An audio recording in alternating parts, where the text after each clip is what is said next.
नमस्ते। चलिए, आज बात करते हैं कहानियों के पीछे छिपी एक जंग की। ये जंग है उन ऑफिशियल स्टोरीज के बीच जिन्हें हम सच मानकर चलते हैं और उन ताकतवर आवाज़ों के बीच जो उन्हें चुनौती देती हैं। असल में ये लड़ाई सत्ता की है, पहचान की है और सबसे बड़े सवाल की कि आखिर किसकी कहानी सुनी जाती है। कभी सोचा इस बारे में कि क्यों कुछ कहानियां तो इतिहास का हिस्सा बन जाती हैं और बाकी बस भुला दी जाती हैं? देखिए, सवाल सिर्फ ये नहीं है कि किसकी कहानी सुनाई जा रही है। असली सवाल तो ये है कि किसकी कहानी को जानबूझकर दबाया जा रहा है, खामोश किया जा रहा है। बस यहीं से मामला दिलचस्प हो जाता है। तो होता यह है कि लगभग हर समाज की ना एक ऑफिशियल स्टोरी होती है। मतलब वो वाला वर्जन जिसे अक्सर सत्ता में बैठे लोग गढ़ते हैं और फिर फैलाते हैं। पर इसमें एक बड़ी दिक्कत है। ये जो एक अकेली कहानी होती है ना, ये अक्सर उन अनगिनत आवाज़ों को दरकिनार कर देती है जो इसके बनाए हुए फ्रेम में फिट नहीं होती। तो सवाल उठता है कि इस एक हावी कहानी का मुकाबला कैसे हो? जवाब अक्सर हमें कला और साहित्य में मिलता है। ये वो चीजें हैं जो हमेशा से ही आप कह सकते हैं प्रतिरोध के सबसे मजबूत हथियार रही हैं। लेकिन सोचिए, तब क्या होता है जब वही लोग जिन्हें किनारे कर दिया गया था कलम उठाते हैं, जब वो अपनी कहानी खुद लिखने लगते हैं। यही हमें काउंटर नैरेटिव की असली ताकत देखने को मिलती है। ये सिर्फ एक और कहानी सुनाना नहीं है, नहीं, ये अपनी पहचान को वापस पाने का एक जरिया है। ये एक तरह का विद्रोह है। अच्छा, तो ये काउंटर नैरेटिव आखिर है क्या चीज? देखिए, आसान भाषा में समझें तो ये उन लोगों के नजरिए से बताई गई कहानी है जिन्हें अक्सर नजरअंदाज कर दिया जाता है या चुप करा दिया जाता है। ये ऑफिशियल कहानी को या तो चैलेंज करती है या उसमें कुछ सुधार करती है या फिर उसे और भी ज्यादा कॉम्प्लेक्स बना देती है। मतलब ये हमें सिक्के का दूसरा पहलू दिखाती है। इसका एक बहुत ही जबरदस्त उदाहरण है मार्जिन सत्रापी का ग्राफिक नॉवेल पर्सिपोलिस।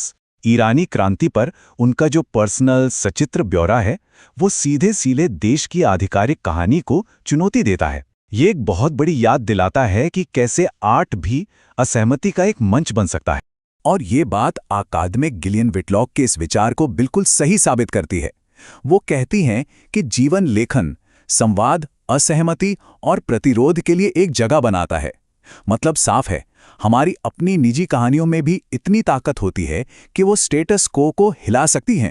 और ऐसा नहीं है कि ये किसी एक ही संस्कृति में होता है। भारत में देखें तो दलित साहित्य ने लंबे समय से लोक परंपराओं का इस्तेमाल किया है। किस लिए? जाति व्यवस्था की उस दमनकारी कहानी को चुनौती देने के लिए, जिसने सदियों से करोड़ों लोगों को हाशिए पर रखा। जैसे दलित उपन्यास कुसुम्बाले को ही ले लीजिए। इसका प्रतिरोध करने का तरीका देखने लायक है। ये क्या करता है? ये लोक कथाओं को समाज की कड़वी सच्चाई से मिला देता है। ये मेनस्ट्रीम भाषा की जगह एक क्षेत्रीय बोली का इस्तेमाल करता है। और शायद सबसे अहम बात, ये कहानी सुनाने के उस सीधे साधे लीनियर तरीके को तोड़ता है और उन निचली जातियों को आवाज देता है जिनसे ये हक बहुत लंबे समय तक छीना गया था। यहां कहानी कहने का ढंग खुद एक बहुत बड़ा संदेश बन जाता है। कहानियों की ये जंग सिर्फ इतिहास या राजनीति तक ही सीमित नहीं है, ये हमारे शरीर पर भी लड़ी जाती है। खास तौर पर जिस तरह से समाज में औरतों को दिखाया जाता है उस पर। चलिए, इसके लिए जरा विक्टोरियन दौर में चलते हैं और फॉलन वुमन यानी पतित स्त्री की उस विनाशकारी सोच को समझते हैं। ये एक बहुत ताकतवर सामाजिक कहानी थी जिसे उन औरतों को कंट्रोल करने और उन्हें शर्मिंदा करने के लिए इस्तेमाल किया जाता था जो पवित्रता के उस दौर के सख्त नियमों पर खरी नहीं उतरती थी। ऑगस्टस एग की 1858 की ये पेंटिंग देखिए, पास्ट एंड प्रेजेंट नंबर 1। ये उस एक पल को कैद करती है जब एक पति को अपनी पत्नी की बेवफाई का पता चलता है। उस तनाव को, उस बिखरते हुए परिवार को महसूस किया जा सकता है। और ये सब क्यों हो रहा है? एक ऐसे सामाजिक नियम की वजह से जिसमें रहम की कोई गुंजाइश ही नहीं थी। और ये है उस आधिकारिक कहानी का अंजाम। कितना क्रूर है।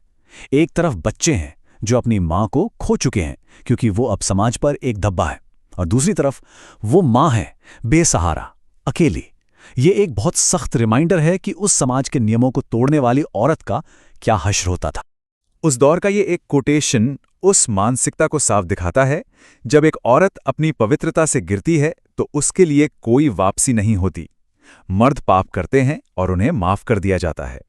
ये उस वक्त के गहरे, पाखंड से भरे दोहरे मापदंडों को बिल्कुल उजागर कर देता है। लेकिन प्रतिरोध सिर्फ इस बारे में नहीं है कि कहानी का विषय क्या है। अब हम ये देखने वाले हैं कि कैसे कहानी कहने के तरीके को ही तोड़ देना अपने आप में एक बहुत शक्तिशाली कदम हो सकता है। ये समझना बहुत जरूरी है कि प्रतिरोध सिर्फ इस बारे में नहीं है कि क्या कहा जा रहा है, बल्कि ये भी है कि उसे कैसे कहा जा रहा है। कभी-कभी कहानी के पारंपरिक ढर्रे को तोड़ देना ही सबसे बड़ा क्रांतिकारी काम बन जाता है। साहित्य में एक कॉन्सेप्ट है जिसे हम अशांत प्रवाह या टर्बुलेंट फ्लो कह सकते हैं। सोचिए, एक ऐसी कहानी जो सीधी लाइन में नहीं चलती, वो असल जिंदगी की तरह ही है, कूदती है, मुड़ती है, घूमती है। ये शायद देखने में बेतरतीब लगे, पर ये उन गहराइयों को दिखाती है जो एक सीधी साधी कहानी कभी नहीं दिखा सकती। महान लेखिका टोनी मॉरिसन इस तकनीक की उस्ताद थीं। उन्होंने कहा था, मेरा इरादा कहानी को उन हिस्सों में तोड़ना था जिन्हें पढ़ने वाले को खुद फिर से जोड़ना पड़े। मतलब वो जानबूझकर पढ़ने वालों को कहानी समझने के सफर में एक एक्टिव पार्टनर बना रही थी। ये पावर डायनामिक में एक बहुत बड़ा बदलाव है। तो लेखक ये बिखरा हुआ अशांत असर पैदा कैसे करते हैं? वो कुछ बड़े दिलचस्प तरीके अपनाते हैं। जैसे वो कहानी में जानबूझकर खाली जगह छोड़ सकते हैं, जहां जो नहीं कहा गया है वो कही गई बात जितना ही जरूरी हो जाता है। वो टाइम में आगे पीछे जा सकते हैं, जिससे ऐसे कनेक्शंस बनते हैं जिनकी उम्मीद नहीं थी। या फिर वो अतीत को वर्तमान पर हावी होने देते हैं, ये दिखाने के लिए कि यादें कभी भी पूरी तरह से गुजरे कल का हिस्सा नहीं होती। तो इन सभी उदाहरणों को एक साथ देखें। पर्सिपोलिस, दलित साहित्य, विक्टोरियन कला, इन सब का आखिर मतलब क्या निकलता है? तो सवाल ये है कि कहानियों की ये लगातार चलने वाली लड़ाई आखिर इतनी जरूरी क्यों है? देखिए, काउंटर नैरेटिव्स बेहद जरूरी है। क्यों? क्योंकि ये उन लोगों को आवाज देते हैं जिन्हें खामोश कर दिया गया है। ये हमें अलग अलग दुनिया दिखाकर हमारे अंदर हमदर्दी जगाते हैं।